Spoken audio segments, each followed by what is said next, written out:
사울의 아들 이스보셋이 아브넬의 헤브론에서 죽었다함을 듣고 손맥이 풀렸고 온 이스라엘이 놀라니라. 사울의 아들 이스보셋에게 군장 두 사람이 있으니 하나의 이름은 바하나요 하나의 이름은 레갑이라. 베냐민 족속 브에롯 사람 림몬의 아들들이더라. 브에롯도 베냐민 지파에 속하였으니 일찍 브에롯 사람들이 길다임으로 도망하여 오늘까지 거기 우거함이더라. 사울의 아들 요나단에게 절뚝발이 아들 하나가 있으니 이름은 므비보셋이라. 전에 사울과 요나단의 죽은 소식이 이스라엘에 돌 때에 그의 나이 5살이었는데 그의 유모가 안고 도망하였더니 급히 도망함으로 아이가 떨어져 절게 되었더라. 브에롯 사람 림몬의 아들 레갑과 바하나가 행하여 별이 쬐을 때 그쯤에 이스보셋의 집에 이르니 마침 저가 낮잠을 자는지라.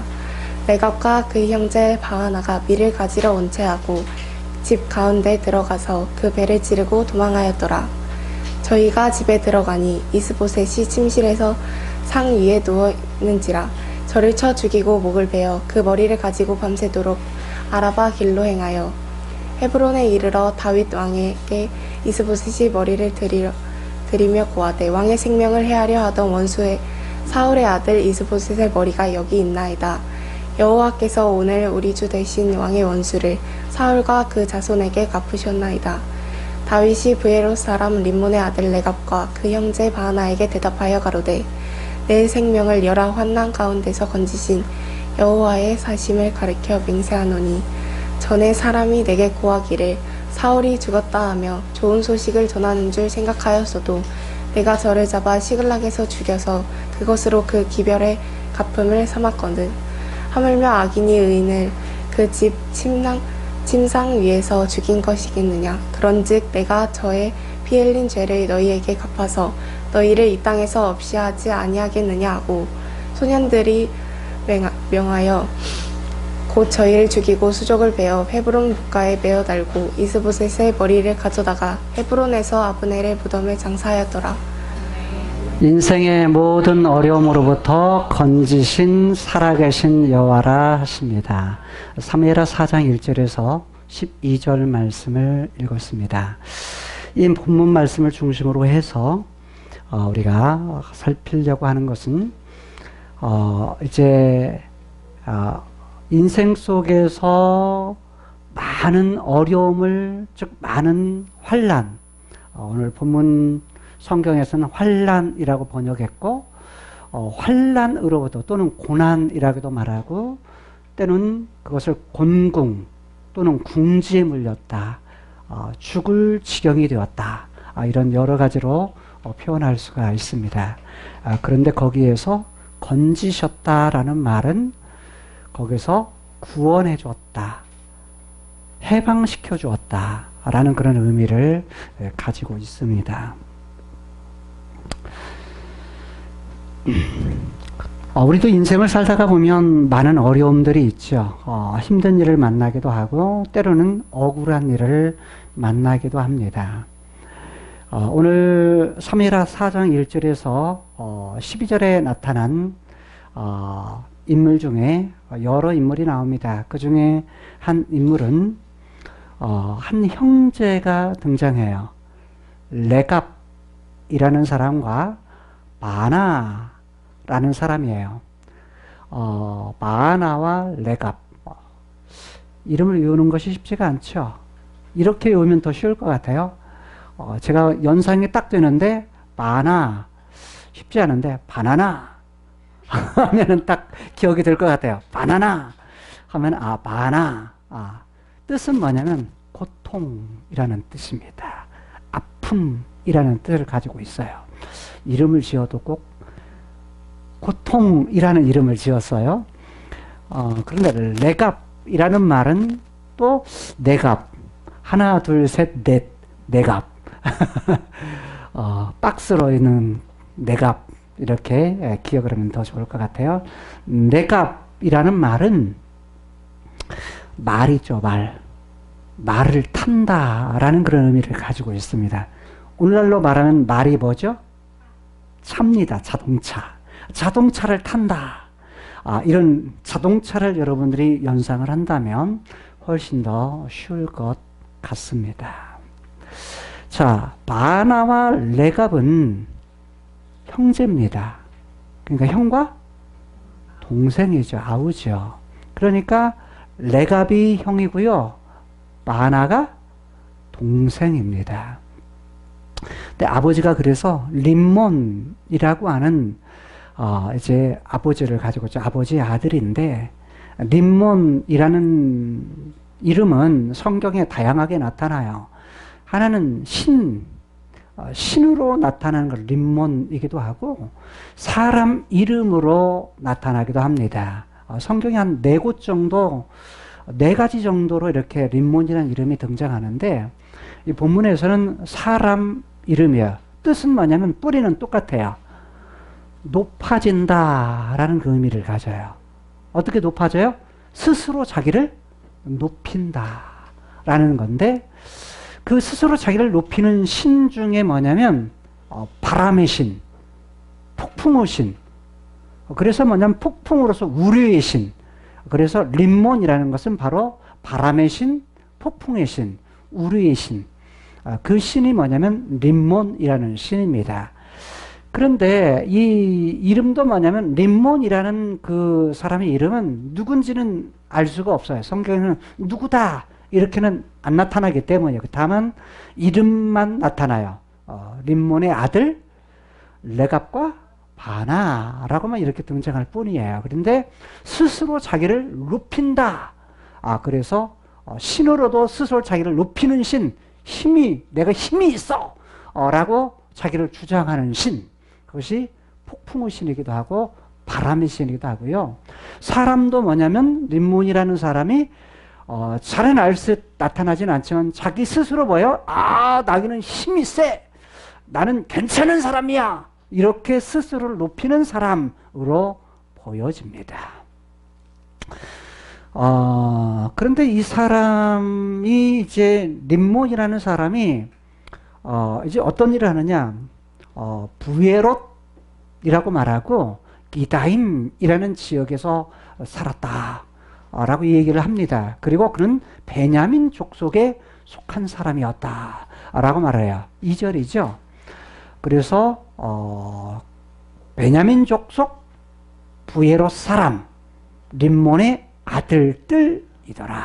라고 말하죠. 부에롯이라는 지역에 대해서 설명을 하는데 베냐민 지파에 속하였다. 라고 이야기를 합니다. 자, 이렇게 하면 좀 어렵게 느껴지죠? 사람 이름도 나타나죠? 땅 이름도 나타나죠? 한 번도 안 들어본 땅 이름 같기도 하고 사람 같기도 하고 어렵게 느껴질 수가 있죠. 근데 하나도 모르면 어려워요. 헷갈리죠? 그런데 알면은 쉬워요. 한번 지도를 한번 볼까요?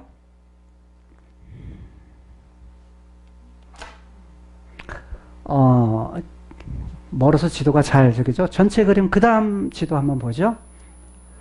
나눈 지도입니다. 아래 지도부터 먼저 부탁할게요.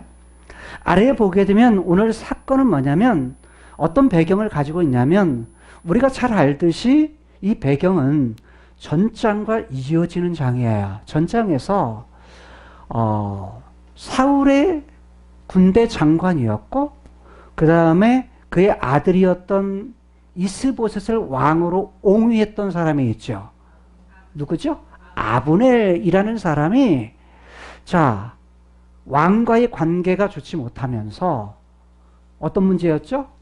사울 왕이 죽고 요나단이 죽고 나서 사울의 첩이었던 그 리스바라는 여인을 갖다가 뭐하죠? 범합니다. 그러니까 이제 왕이었던 이어받던 이스보셋이 뭐라고 해요? 뭐라고 하니까 그거에 대해서 화를 내죠. 화를 내면서 내가 당신을 도와주지 않았다면 당신을 집안을 내가 위해서 평생을 충성하며 살았는데 그렇게 않았다면 당신이 왕이 될 수 있겠느냐? 라고 말하면서 오히려 화를 냅니다. 말하자면 도둑질 하다가 뭐인 거예요? 들켰는데 제가 잘못했습니다. 이게 아니라 오히려 뭐요? 역정을 내는 거하고 화를 내는 거 똑같은 거예요. 자, 이 모습이 누구의 모습이었냐면 지금 아브넬의 모습이었어요. 그리고서 아브넬이 누구에게 사람을 보내냐면 다윗에게 사람을 보냅니다. 자, 아브넬은 어디가 있었죠? 마하나임에 있었고, 그 다음에 다윗은 어디가 있죠? 헤브론이라는 곳에 있습니다. 헤브론은 어디냐면, 자, 이 지역이죠. 전체 그림을 다시 한번 보죠.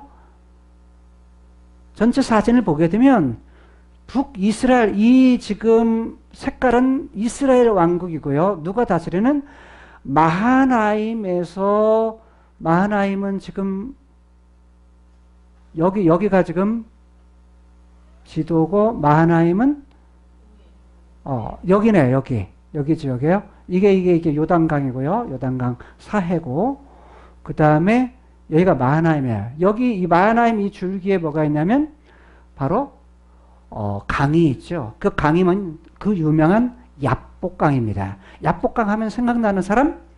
야곱이죠. 야곱이죠. 그래서 이 줄기 위에 조금 거슬러 올라가면 여기에서 이렇게 물이 흘러요. 야복강에서 요단강으로 흐르거든요. 흐르게 되면 여기에서 지금 마하나임이 있는데, 이 마하나임에 있었고, 그 다음에 다윗은 이 아래 색깔, 초록색 색깔이죠. 밝은 초록색 색깔.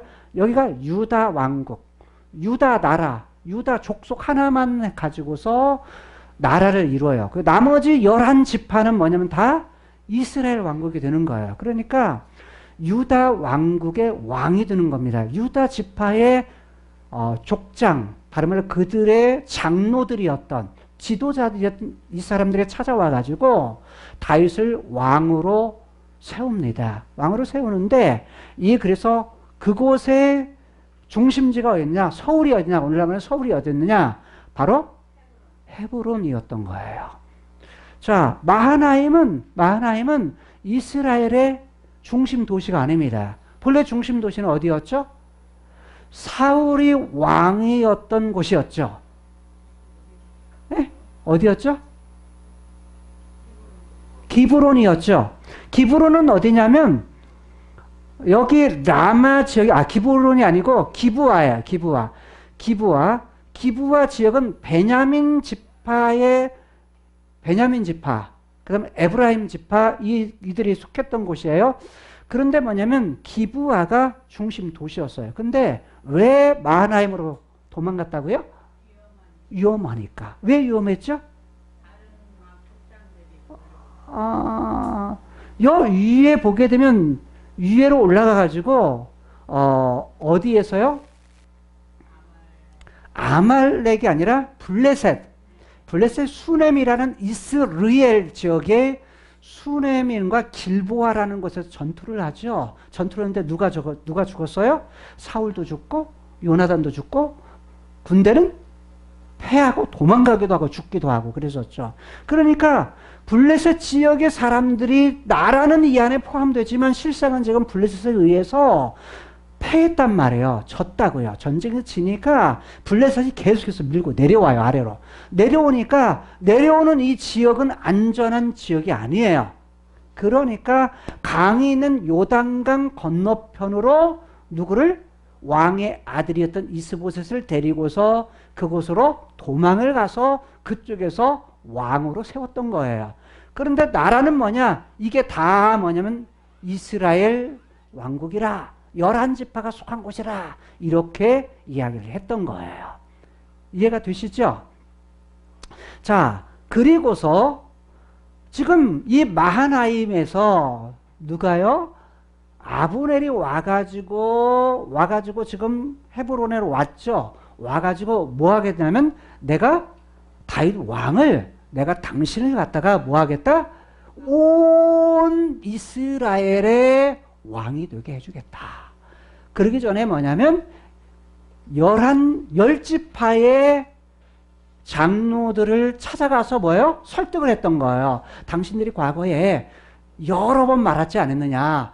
다윗을 왕으로 세우겠다고 그런 표현을 했지 않았느냐?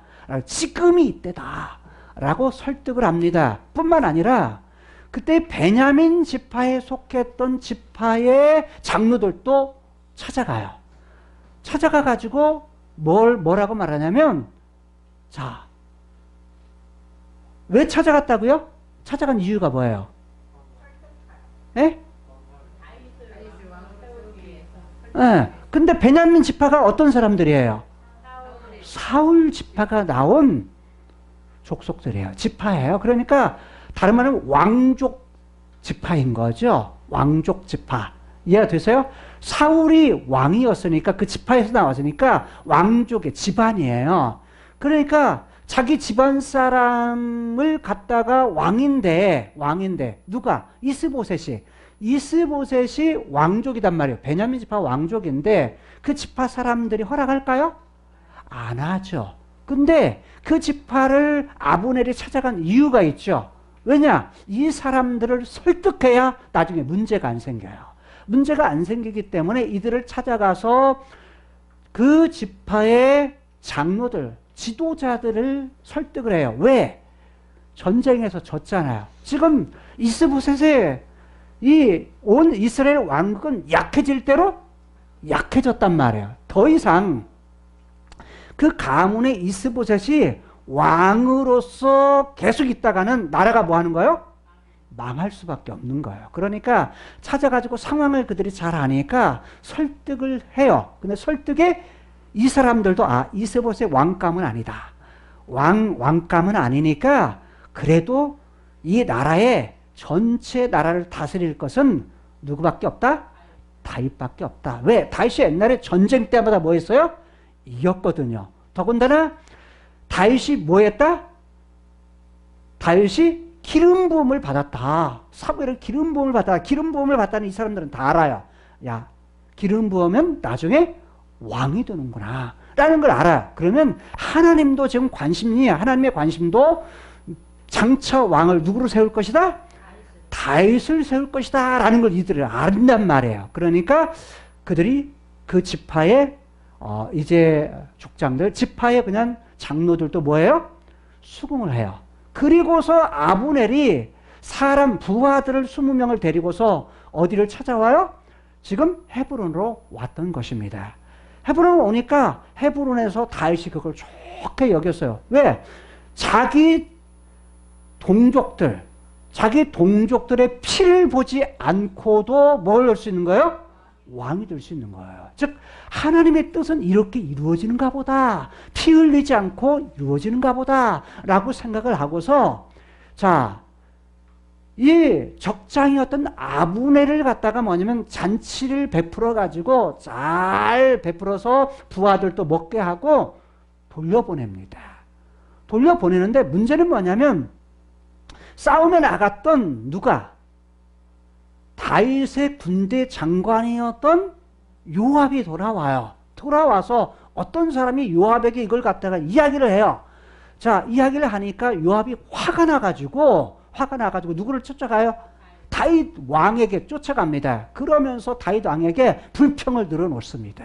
불평을 늘어놓으면서 이야기를 하는 거죠. 어찌 적장 아브넬을 갖다가 그냥 돌려보냅니까? 여기 온 것은 지금 왕이 어떤 모습인지 그리고 어떻게 들어가고 나오는 그 나오는 그런 일들을 알기 위한 스파이로 온 거 아닙니까? 라고 말하면서 이제 불평을 늘어놓습니다. 사실 요압의 입장에는 틀린 말이 아니죠. 그렇잖아요. 적장이 와가지고 적진 중앙에 와서 왕을 만나고 간다? 그러면 뭐냐면 나중에 지금까지도 싸움을 계속 걸어왔던 것이 아브넬이었기 때문에 그렇잖아요. 예전에 기브온 전투에도 아브넬이 내려와가지고 전쟁이 일어났던 거잖아요. 그러니까 적장이 왔다 하는 것은 요압의 입장에서는 뭐냐면 좋지 않은 거죠. 탐탁치 않은 거죠. 그걸 죽이지 않고 살려보냈다는 것이 그게 이렇게 군대의 장수로서는 그게 뭐냐면 별로 좋지 않았던 거죠. 그래서 그가 그런 표현은 옳았을지 모르지만 사실 뭐냐면 그런 질서를 깬 거죠. 뭐냐면 자, 누구기도 했어요?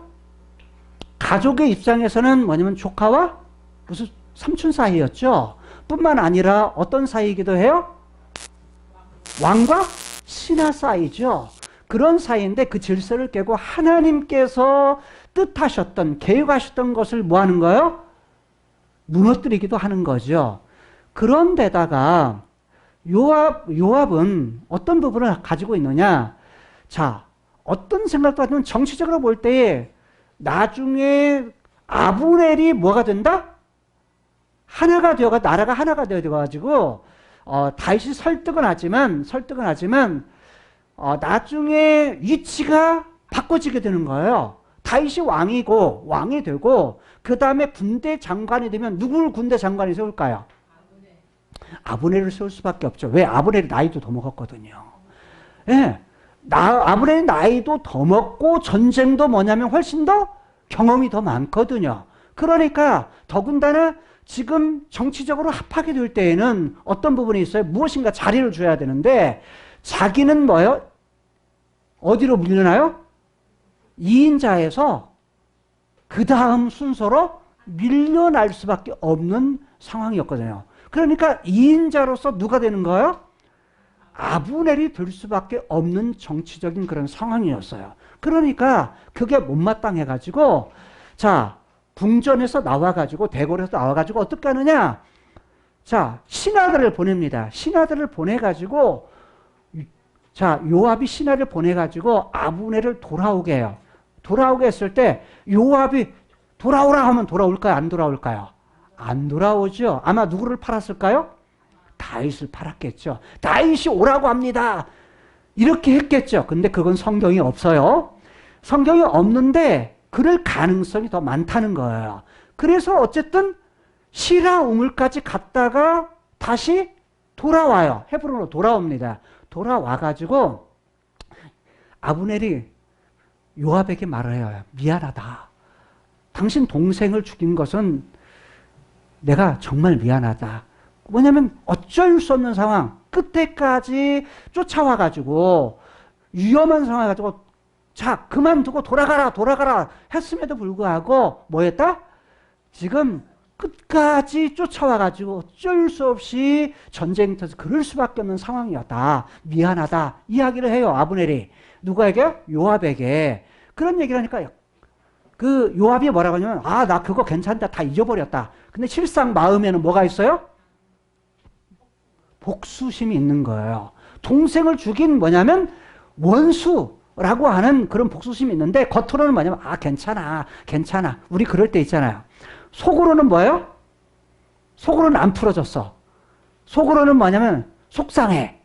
근데 뭐냐면 겉으로는 뭐예요? 나 괜찮아. 이럴 때 있어요? 안 있어요? 있잖아요. 그럴 때 있잖아요. 친구하고 싸워가지고 그럴 때도 있잖아요. 그럴 때 보면 뭐냐면 속으로는 겉으로는 뭐야? 입으로는 말로는 뭐야? 괜찮다고 하는데 속으로는 뭐야? 역시 뭐가 갈쿠리가 그냥 딱 가지고 있어. 그럴 때 있잖아요. 지금 누가 그런 거예요?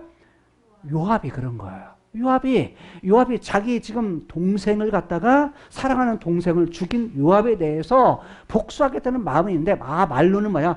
괜찮다. 나 그거 다 잊어버렸다. 이렇게 말을 해요. 그리고서 한쪽으로 데리고 갑니다. 상의할 거 있다. 말할 거 있는데 하면서 성 안쪽으로 조용한 거 데려가요. 근데 왜냐면 자 이제 아브넬은 뭐냐면 괜찮다고 그러지. 다윗도 다윗에게 자기 대한 것도 있지. 그러니까 마음을 그때 뭐예요? 푸른 거예요. 그러니까 무장해제 상태예요. 따라가면서 뭔가 상의할 것이 있다고 하니까 그래서 따라갔는데 거기에서 조용한 곳에 딱 가가지고 뭐냐면 요압이 칼을 빼가지고 뭐냐면 배를 찔러서 죽입니다. 자, 사실 여기 배를 찔러 죽였다라는 말 오늘 본문에도 나오거든요. 본문에도 배를 찔러 죽였다. 누가요? 레갑과 바나가 누구를 죽이면 왕인 이스보셋을 배를 찔러 죽였다라고 번역을 해요. 근데 킹제임스 버전에서는 킹제임스 성경에서는 흠정력도 마찬가지고 킹제임스 흠정력에서는 어디를 찔렀다고 말하냐면 5번째 갈빗대 아래를 칼로 찔러 죽였다.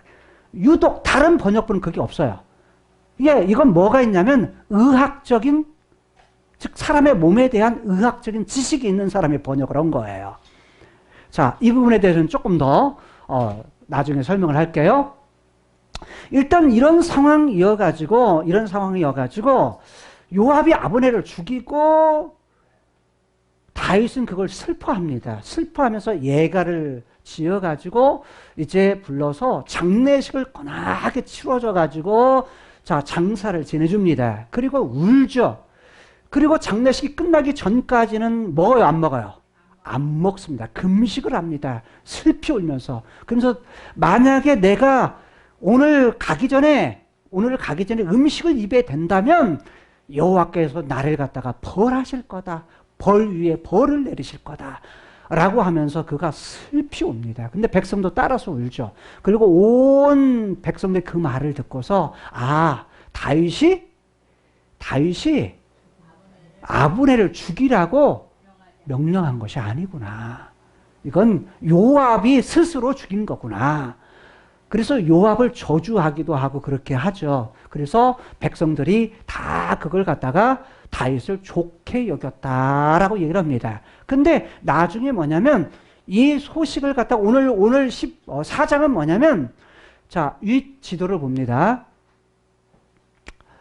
자, 마하나임에서 이스보셋이 이 소식을 들어요. 아브넬이 죽었다라는 소식을 듣습니다. 1절 봅니다. 죽고 나서 이 소식을 듣고 나서 어떤 일이 있냐면 손에 맥이 풀렸다. 맥이 풀렸다는 건 여러분 뭔 말인지 이해되세요? 힘이 쭉 빠졌다라는 거야. 왜 힘이 쭉 빠졌을까요?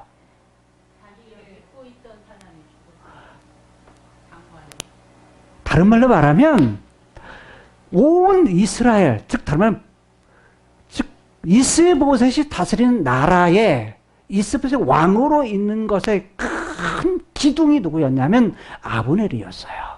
다른 말로 하면 군대 총지휘관이었던 아브넬. 다른 말로 말하면 버팀목이에요. 버팀목. 나라의 버팀목. 그러니까 나라의 버팀목이 뭐한 거예요? 죽은 거예요. 사라진 거예요. 그러니까 야, 큰일 났구나. 우리는 이제 끝났구나.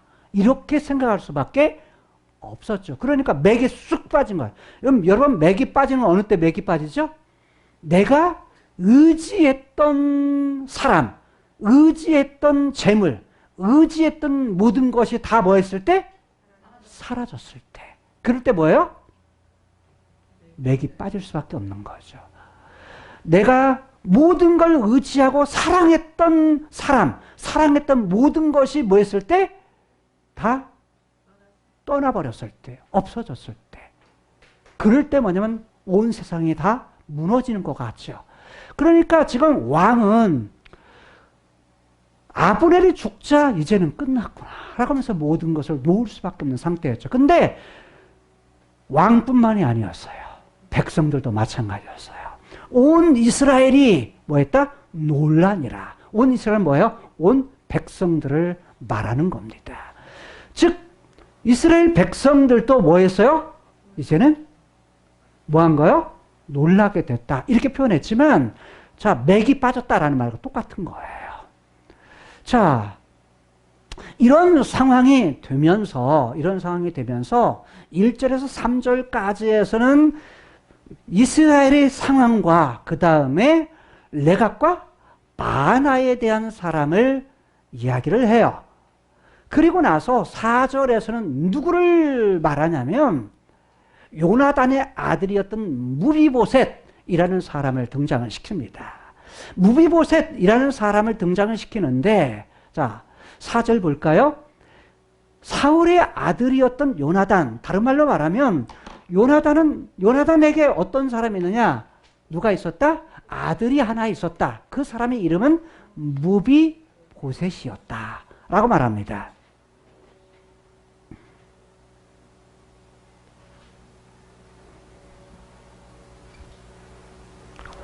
자,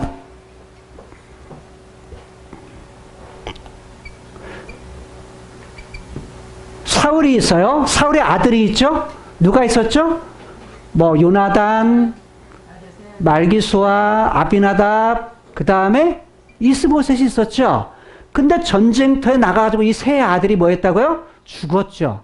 근데 죽기 전에 요나단에게도 아들이 하나 있었다는 거야. 그 아들이 누구라고요? 무비보셋 무비보셋이라고 말을 해요. 왜 여기서 무비보셋 이야기를 했을까? 지금 사울 집안에 대한 이야기예요. 사울 집안에 대한 이야기. 근데 무비보셋의 상태를 말하는 거예요. 뭐였다? 절뚝발이 아들이었다. 즉 다리를 저는 아들이었다. 즉 절뚝발이가 된 이유에 대해서 얘기를 하는 거예요. 자, 무비보셋이라는 말은 보세트라는 말이 부끄러움, 수치라는 말이에요. 보세트라는 말이 무비라는 말은 부끄러웠는데 뭐였다? 깨뜨려져 버렸다. 떨어져 버렸다. 라는 이름을 가지고 있어요. 떨어져 가지고 깨뜨려졌다는 그런 의미를 가지고 있는 것이 무비라는 뜻이에요. 영어의 무비는 영화라는 뜻이죠. 본다라는 뜻인데 여기에 히브리어의 무비는 뭐냐면 떨어뜨려서 깨뜨려졌다라는 뜻이에요. 그 깨뜨려져서 뭐가 됐다? 수치, 부끄러움이 되었다. 이름을 이렇게 지었어요. 근데 참 이름대로 됐어, 이 사람이. 이름대로 됐어. 자, 어떤 일이 생겼냐면 무비보셋에게 일어난 사건이에요. 자, 블레셋과의 전투에서 여기가 어디냐면 이스라엘 골짜기예요. 이스라엘 골짜기. 그 다음에 뭐냐면 여기는 길보아고요. 길보아고 여기는 수넴이라는데 여기 전쟁이 있었죠. 블레셋과 이스라엘과 전쟁이 있었죠. 전쟁에 누가 죽었다고요? 사울도 죽고 그 다음에 요나단도 그 동생들도 다 죽었어요. 그러니까 이때 이 소식이 어디 알려지면 여기 기부아에 있는 대궐에 있는 이곳에 알려지게 돼요. 근데 이 소식이 전해져요. 누가 죽었다? 할아버지 왕이 죽었다. 그 다음에 누가 죽었다? 아버지 요나단이 죽었다. 라는 거예요. 이 소식이 전해지자 이때의 무비보셋은 몇 살이었느냐? 5살.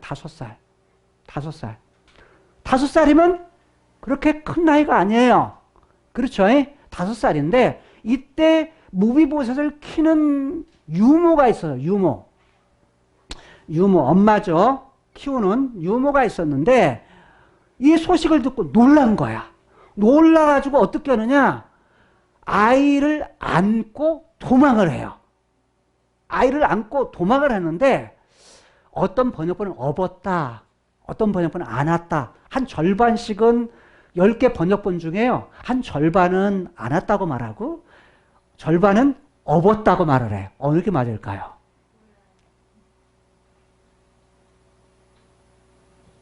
어느 게 맞을까요? 자, 우리 개혁성경을 안았다고 그래요. 안았다. 그런데 다른 번역본은 업었다라고 말해요. 업었다. 어느 게 맞을까요? 표현은 잘 몰라요. 근데 많이 업었잖아요. 업었죠. 우리는 업었잖아요. 아이를 키울 때. 근데 제가 그랬어요. 안는 것이 맞을까? 없는 것이 맞을까? 그래서 이제 뭐냐면 결국 그러면 저는 뿌리를 찾아가요. 언어의 뿌리. 히브리 언어 뿌리를 찾아가거든요. 근데 그 히브리 언어 뿌리가 뭐냐면 똑같아. 그건 뭐냐면 어떤 말이냐면 들어 올렸다는 거야. 들어 올렸다.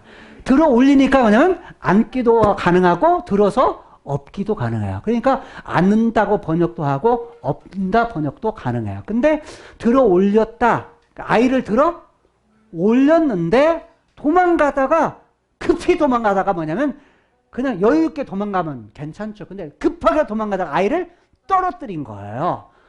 5살짜리 어린아이를 떨어뜨렸는데 이 아이가 뭐 한 거야? 두 다리를 다치게 된 거야. 두 다리를 다쳐서 두 다리를 절게 되었다라는 말이에요. 그 이름대로 뭐 한 거야? 떨어뜨려져서 뭐예요? 수치를 당하는 사람이 되었던 거야. 처음부터 그런 마음을 가지고 이름을 짓지는 않았을 텐데 그 이름대로 된 거예요. 이름대로. 그래서 무비보셋. 그래서 절뚝발이가 되었다. 절게 되었다. 장애를 가지게 되었다. 라고 말하는 거예요. 자, 이해되셨나요? 자, 그런데 이래서 되었는데 왜 이 구절을 1절, 3절하고 그 다음 넘어가는 쪽에 중간에다 끼워 놓았을까요? 맞아요. 뭐냐면 사울이 죽고 그 다음에 이제 이스보셋의 죽음에 대한 이야기를 하거든요. 이 이스보셋에 대한 죽음에 대한 이야기를 하기 전에 요걸 딱 먼저 딱 끼워 넣고서 이제는 사울 집안에서, 왜냐하면 절뚝발이로서는 왕이 될 수가 있어요, 없어요? 없어요. 그러니까 뭔 말이냐면 그 집안의 왕을 이어받을 사람이 더 이상 없다. 이제 사울 집안은 끝났다, 이 얘기예요. 무슨 말 이해되세요? 그래서 무비보셋을 말하고서 이제는 누구 죽으면, 이스보셋 죽으면 그 다음 뒤를 이어서 받을 누가 없다? 왕이 없다. 사울 집안 끝났어, 이런 말이에요. 자, 이해되셨나요? 자, 그리고서 이제 뭐냐면 5절부터 12절까지가 어떤 얘기를 하냐면 이스보셋 얘기를 하는 거예요. 이스보셋은 이야기. 이스보셋이 어떻게 죽었느냐라는 이야기예요. 그리고 죽인 후에 이 사람들이 뭐냐면 레갑과 바하나, 이 사람이 죽이거든요. 죽이는데 죽이고서 왔을 때에 누구에게 와요? 다윗에게 왔을 때, 다윗에게 찾아왔을 때 이 사람들은 상을, 야, 한 자리 할 수 있겠구나. 왜? 미리, 야, 이젠 사울 집안 끝났는데 라브넬 죽었으니까 이제 더 이상 사울 집안은 희망이 없다. 이스보셋은 왕이 될 그릇이 안 되니까 이제는 끝났다. 지금까지는 아브넬에 의해서 이 나라가 유지가 되었는데 이제는 더 이상 희망이 없다. 그래가지고 일찌감치 이럴 바에야 미리 이스보셋을 죽이고 뭐 하겠다? 다윗에게 찾아가서 미리 한다면, 이전에 다윗은 사울이 죽이려고 하고 사울 집안에서 그렇게 힘써 죽이려고 해치려고, 그 다음에 그렇게, 그래서 다윗이 고난도 많이 당했을 텐데 가면은 우리가 상을 받지 않겠느냐, 보상을 받지 않겠느냐, 이런 생각을 가지고 누구를 죽여요? 누구를 죽이러 갔을까요? 자, 이스보셋을 죽이러 가는 겁니다. 죽이러 가요. 그래서 마침 레갑과 바하나가 이스보셋의 집에 가는데 마침 낮에 한낮이어서, 뜨거운 한낮이니까 왕이 뭐하고 있어요?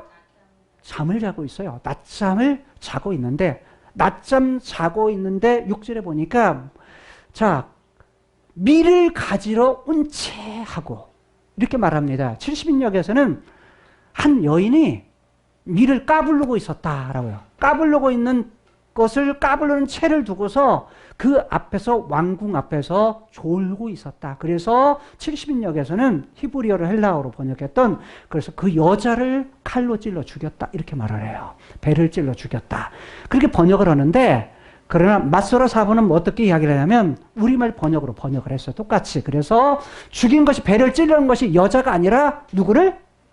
잠자고 있는 이스보셋을 뭐 했다? 죽였다.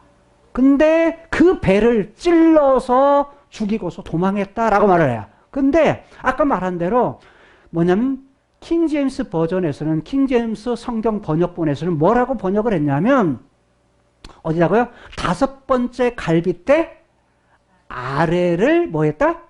찔러 죽였다. 그러면 왜? 이건 의학적인 부분을, 지식을 가지고 있는 사람이 그랬어요. 그러면 왜 이렇게 번역을 했을까? 자, 뼈에 대한 구조를 한번 우리가 보면 여러분 훨씬 더 쉬울 거예요. 한번 보죠. 자, 우리 몸에는 뼈가 여러 종류가 있어요. 자, 가장 먼저는 경추, 목뼈예요. 목뼈가 몇 개냐면 7개예요. 목에 있는 뼈예요. 7개. 이 작은 목이요. 목뼈가 기냐? 그러면 목이 긴 거고, 목뼈가 짧으면 뭐예요? 목이 짧은 거예요. 근데 그게 하나로 된 것이 아니고요. 7개로 되어 있어요. 그래서 경추라고 말해요. 경추. 그 다음에 가슴, 흉추가 있어요. 이건 기둥이에요. 기둥. 근데 흉추가 뭐냐면 12개예요. 12개.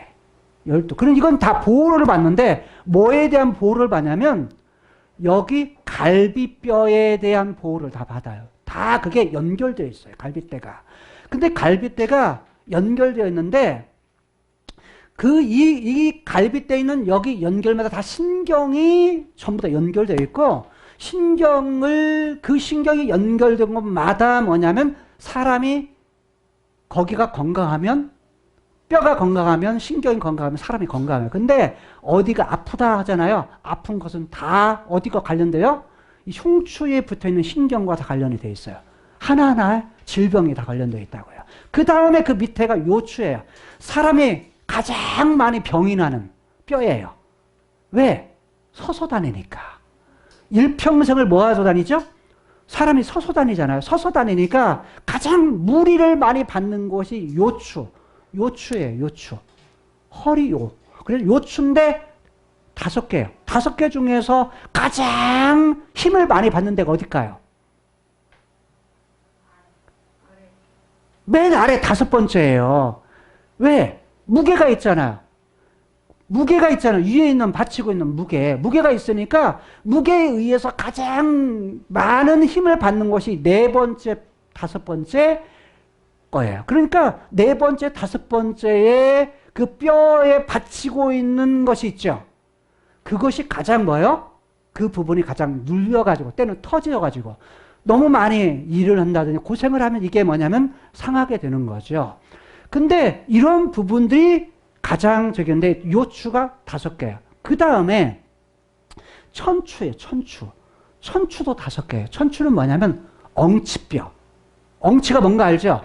엉치뼈인데 실상은 엉치뼈에 가지고 있는 2개의 그걸 뭐라 그러죠? 돌개 있죠. 돌개. 이 부분이 뭐냐면 여기 있죠. 이거 가지고 있는 여기 뼈를 받치고 있는 여기 끼어져 있어. 2개가요. 여기 이 부분이 있죠. 이 부분. 이 부분이 끼어져 있는데 이게 뭐냐면 전체를 다 받치는 역할을 해요. 그러니까 여기가 틀어지면 여기 있는 이 부분이 이것이 빠지거나 틀어지면은 뭐가냐? 이게 문제가 생기면 요추, 그 다음에 흉추, 경추가 문제가 오는 거예요. 다 틀어지는 거죠. 그러니까 그런 부분이 중요하고 그 다음에 꼬리뼈 있죠. 꼬리뼈. 흔히 말하는 꼬리뼈가 5개면 미추라고 말합니다. 자, 길게 전체 흐름을 얘기를 했어요. 그 다음 그림 봅니다.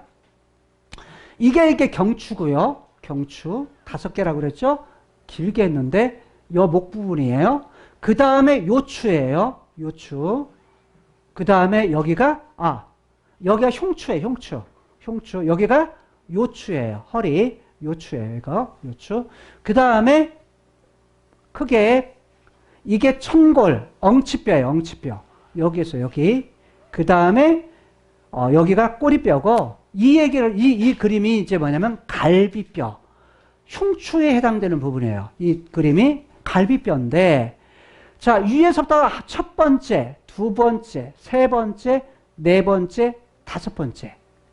그죠? 5번째. 이쪽으로도 마찬가지야. 첫째, 둘째, 셋째, 넷째, 5째. 사실 이 위에 또 뼈가 있어요. 이렇게 해서 여기 뼈 있죠.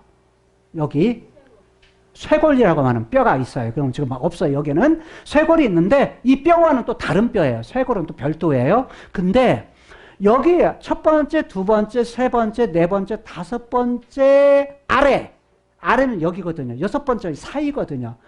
이 가운데 뭐가 있죠? 심장이 있어요. 심장. 그러니까 심장을 보호해줘요. 갈비가. 한쪽은 폐를. 자, 이 왼쪽은 심장이 있고요. 오른쪽은 뭐가 있냐면 폐가 있어요. 폐가 있는데 갈비뼈가 그걸 보호해줘요. 심장을 보호해주는 역할을 하죠. 근데 요 밑에를 뭐예요? 찔렀다라는 거 뭐냐면 뭘 죽인 거예요? 심장, 급소를 찔렀다는 거야. 한 방에 뭐예요? 죽였다는 거예요. 이게 근데 우리말 번역에서는 모든 번역본은 다 배를 찔렀다. 정확한 위치가 아니에요. 사실은 배를 찔른 것보다 어디가 더 많죠? 사실은 심장을 찌른 거.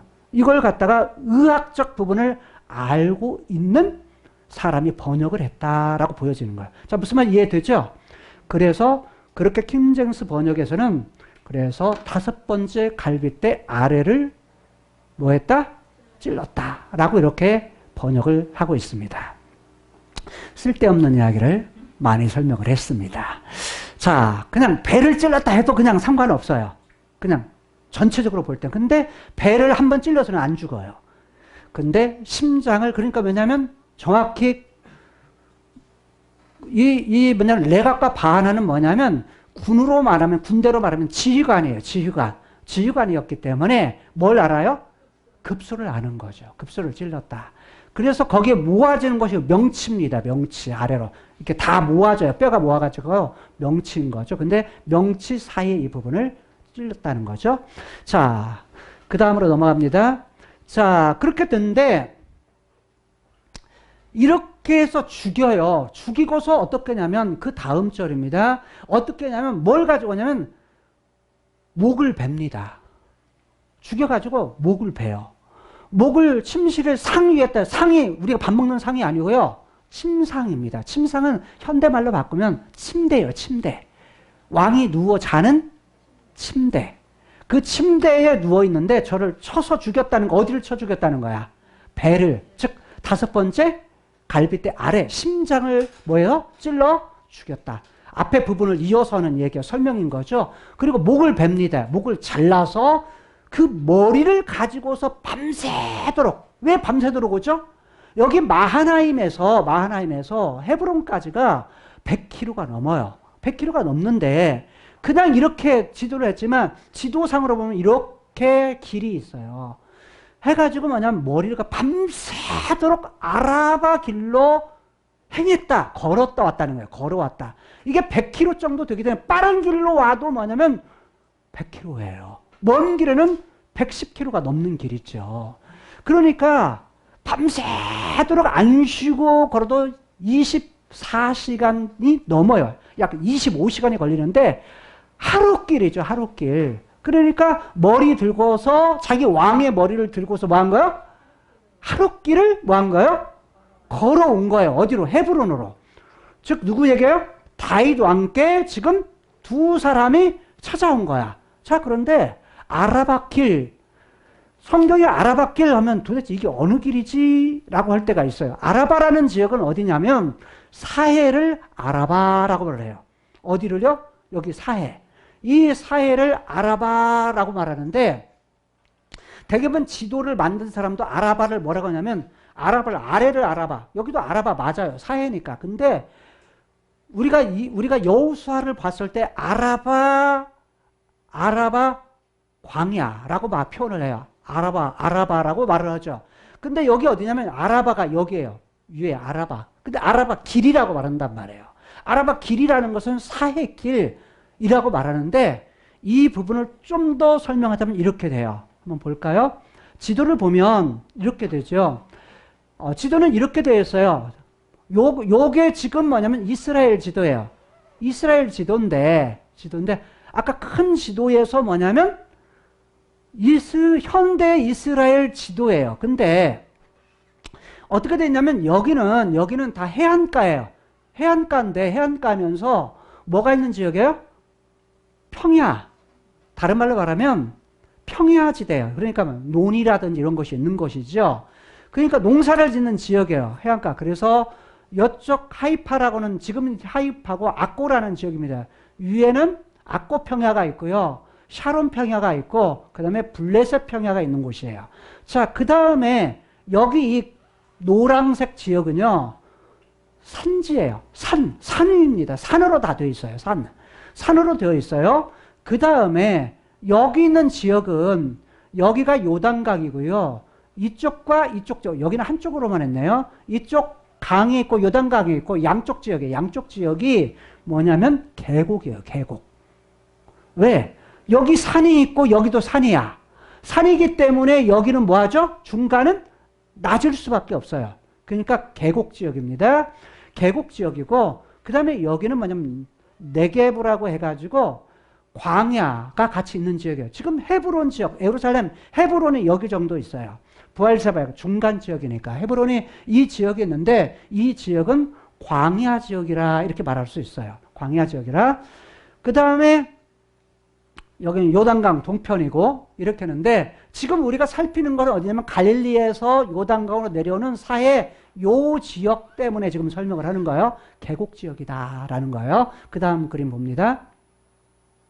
그런데 지도로 위에서 아래로 볼 때 지도로 볼 때 길이 네 가지 길이 있어요. 어떤 길이냐면 여기 파란색이 길이 있어요. 이건 뭐냐면 저 담에석으로부터 해가지고 이렇게 쭉 아래로 내려가는 길인데 여기 담은 해안가예요. 해안가. 지중해 연변. 그래서 이걸 해안길이라 이렇게 말해요. 어떤 길이요? 해안길. 그 다음에 이 가운데 길은 산지예요. 근데 여기는 무슨 길이냐면 여기는 족장들, 아브라함, 이삭, 야곱 이런 사람들이 다녔던 길이어가지고 족장들의 길이라 이렇게 말을 해요. 그 다음에 여기 요 가운데 오른쪽에 주황색으로 된 길은 뭐냐면 왕의 대로라. 왕의 길이에요. 왕이 다녔던 길들이에요. 그 다음에 여기 녹색으로 된 길. 이게 뭐냐면 이렇게 쭉 위에 벳산에서부터 쭉 여리고로 해서 아래로 내려가는 사이길로 내려가는 길인데 이 길이 어떤 길이냐? 계곡길이에요. 무슨 길이라고요? 계곡길. 근데 여기에서 여기까지가 어떤 길이냐? 바로 아라바 길이라고 말하기도 해요. 무슨 길이라고요? 아라바 길. 자, 지도 하나만 더 볼까요? 이렇게 돼 있어요. 위에가 지금 산지고 이게 족장들의 길이고요.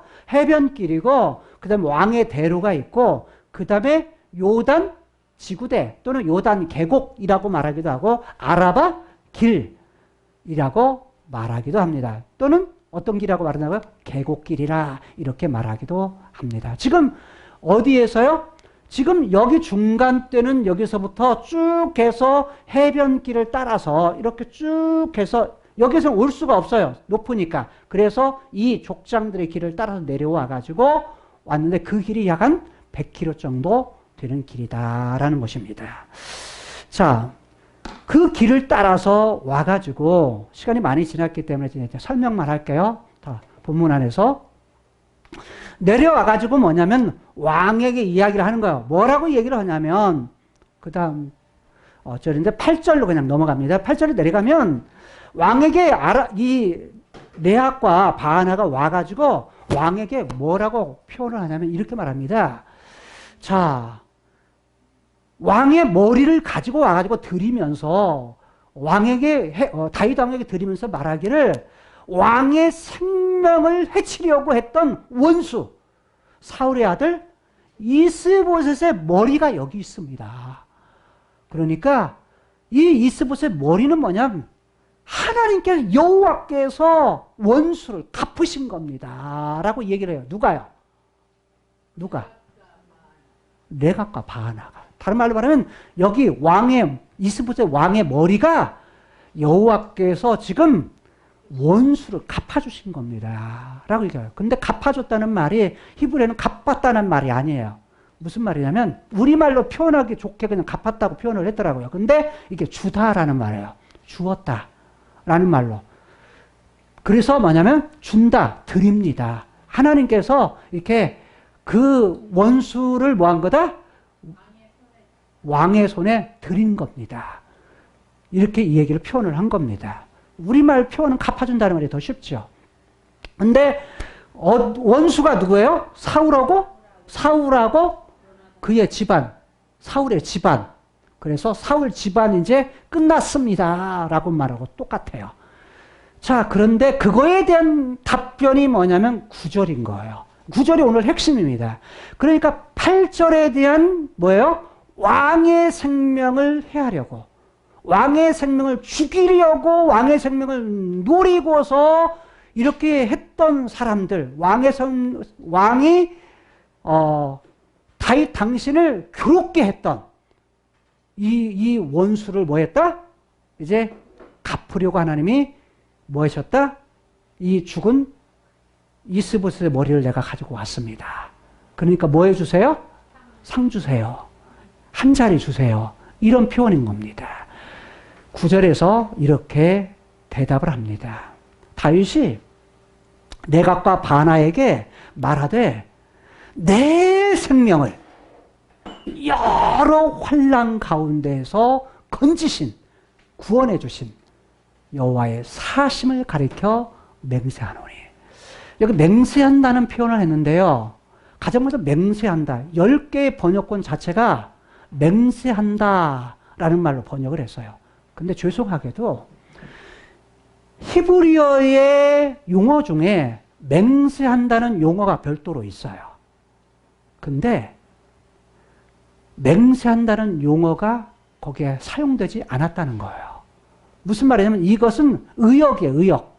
이해하기 쉽게 그냥 번역을 한 거예요. 다른 말로 말하면 그 본문 안에는 맹세한다는 말이 없다는 거예요. 그래서 저는 맹세한다는 말로 표현하지 않아요. 왜 그러냐면 히브리어에 가지고 있는, 왜냐면 하이 야훼로 되어 있어요. 무슨 말이냐면 여호와께서 살아계시니 라는 말이야. 여호와께서 살아계시니, 여호와께서 살아계시기 때문에 라는 말이에요. 살아계시니. 이렇게 번역해야 오히려 더 정당한 번역이라고 볼 수 있어요. 그러니까 이 얘기는 무슨 말이냐면 10개 번역본이 제대로 번역을 하지 않았다라고 볼 수가 있는 거예요. 여러 환난이라고 했는데 모든이라는 거예요. 모든 환난, 모든 고난, 모든 어려움, 모든 힘든 상황, 모든 대적으로부터 뭐 했다? 구원하셨다. 완료형으로 되어 있어요. 지금까지 야, 네가 왕의, 사울 집안의 왕의 머리를 가져와 가지고 원수를 네가 갚았다고? 그게 아니야. 하나님께서, 여호와께서 뭐 하셨다? 살아계시는데 살아계신 여호와께서 뭐 하셨다? 내 생명을, 내가 가진 어려운 모든 상황을, 사랑 가운데 어려운 상황 속에서 내 생명을 뭐 하셨다? 구원하신 분이시다. 건지신 분이시다. 건지실 것이 아니라 지금까지 내 생명을 건지신 것은 누구시다? 살아계신 여호와시다 라고 말하고 있는 거예요. 누가요? 다윗이. 그러니까 다윗이 당한 여러 가지 상황은 뭐예요? 여러 가지 상황. 어려운 상황, 어떤 상황이죠? 사울이 다윗을 죽이려고 뭐 했어요? 창으로 던져가지고 죽으려고 2번이나 했죠. 부하를 죽여가지고 뭐예요? 야, 저놈 죽여라! 살해 명령을 내리기도 하고, 또 자객을 보내서 죽이기도 하고, 죽이려고 하기도 하고, 때로는 어떻게 됐어요? 10년 동안이나 계속 쫓아다니면서 사울을 죽이려고 했어요. 그런 위험 가운데, 위기 가운데 도망다니는 시세가 몇 년 했죠? 10년 동안 했단 말이에요. 그런 위험 가운데, 위기 가운데에, 어려운 가운데에, 힘든 상황 속에서 다윗의 생명을 구해준 것은 누구다? 여호와 하나님이시다. 여호와 하나님. 어려운 가운데에서 구하신 거, 구속하신 거, 건져주신 것은 하나님이시다. 여호와시다. 라는 그런 의미예요. 네가 아니고 여호와께서 해주신 거야. 그러면서 10절에서 야, 전에도 뭐 했다? 전에도 시글락에 있을 때에 사울이 죽었다라는 소식, 요나단이 죽었다는 소식을 너 어떻게 알았느냐? 그래서 기름 부은 자를 죽인 거에 대해서 뭐 해서 그 소식을 가져온 사람을 뭐 했다? 내가 죽였다. 그 사람을 내가 죽였는데 하물며 더구나 침상에서 아무 죄도 없는 무고한 사람을 칼로 찔러 죽인 너를 살려주겠느냐? 너희들을 살려두겠느냐? 너희들을 없이 하는 거, 암살자인 너희들을 통해서 하나님의 계획이, 즉 한 나라가 하나로 되는 것이 아니라 바로 누가 하신다? 배우의 생명을 구속해 주신 여호와, 그분이 하나님 자신의 계획, 그것 계획대로 어떻게 하시는 분? 그 하나님이시기 때문에 너희들이 왕의 피를 흘린 그것을 그냥 내버려 두겠느냐? 그 핏값을 피 흘린 죄를 너에게 갚아서 어떻게 했다? 이 땅에서 이 죄인들을 없이 하지 않겠느냐? 라는 것이 뭐냐면 다윗이 레갑과 바나에게 했던 얘기예요.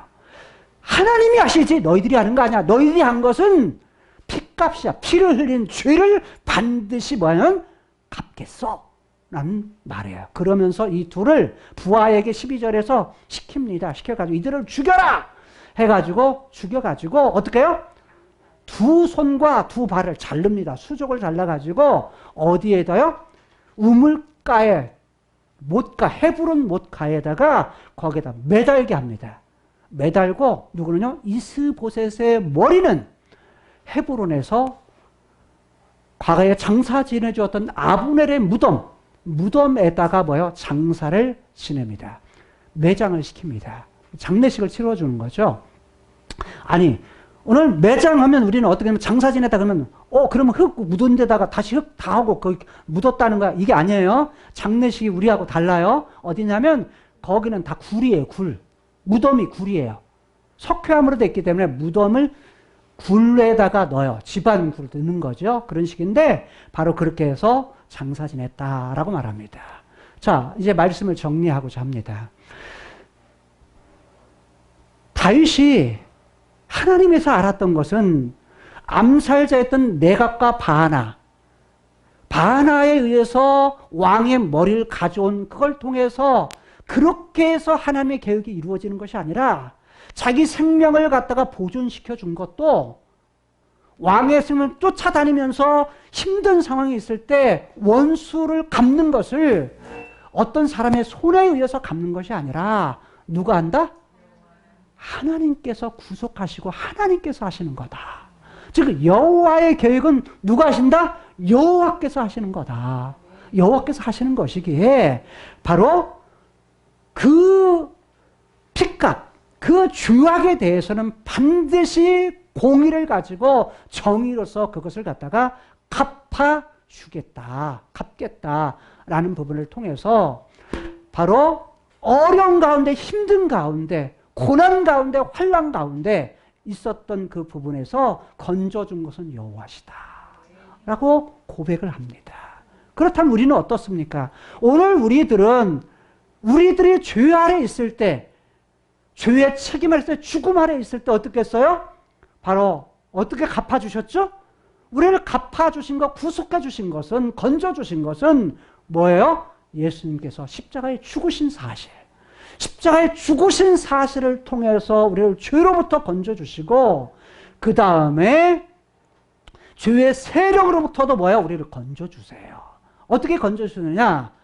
자, 죄의 책임에 대한 문제, 죽음에 대한 문제는 어떻게 하느냐?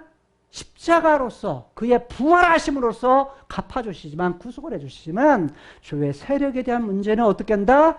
우리가 이 땅에 사는 동안 죄에 대한 세력의 문제는 예수님이 부활하시면서 승천하시고 성령을 보내주심을 통해서 성령님께서 우리 속에 거하셔서 우리와 함께 하심을 통해서 우리 앞에 있는 여러 가지의 그런 문제들, 여러 가지 어려움들, 여러 가지 힘든 문제들도 뭐하게 하신다?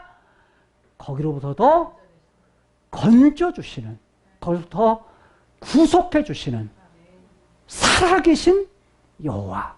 다른 말로 말하면 과거에도 함께 하신 하나님께서 지금도 함께 계시고 장차도 함께 계실 여호와, 그분만 우리가 바라보고 의뢰하면서 살아가야 된다는 것입니다. 자, 뭐에 대해서?